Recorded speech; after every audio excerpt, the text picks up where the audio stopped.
Hello' guys welcome to my channel. আপুনি চাইছে গাতুল blog. যিহেতু এতিয়া আমি ঘাটত আহিছোঁ, ইয়াত আজি ছট পূজা উদযাপন কৰিছিলে। এতিয়া তাৰে অকণমান দেখাই দিছোঁ আপোনাক। এয়া আমাৰ বাবু, এয়া দেখি পাইছে ধুনীয়াকৈ লাইটিং চাইটিং কৰিছে আৰু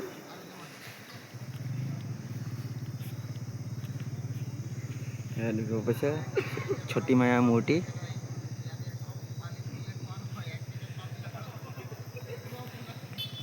দেখিব পাইছে আপোনালোকে গাইজ ধুনীয়াকৈ। ঐ ক'ত যাওঁ ন? ধুনীয়াকৈ আমাৰ বেদান্ত আৰু ৰাজ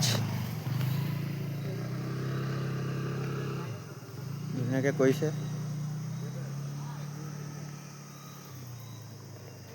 এই আমাৰ লগৰকেইটা বহি আছে।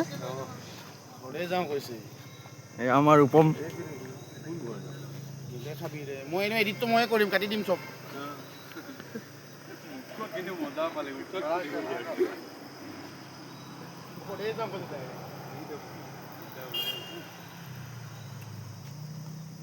ठंडा नहीं लग रहा है। क्या है ठंडा? हम लोग 3 बजे नहाए। এয়া আমাৰ অসীম দা। কেৰাহী ধুবলৈ যাওঁ ৰ। ঠিক আছে, মানে যিহেতু এতিয়া ঠেকুৱা বনাব সেইকাৰণে কেৰাহী ধুব গৈছে সিহঁতি।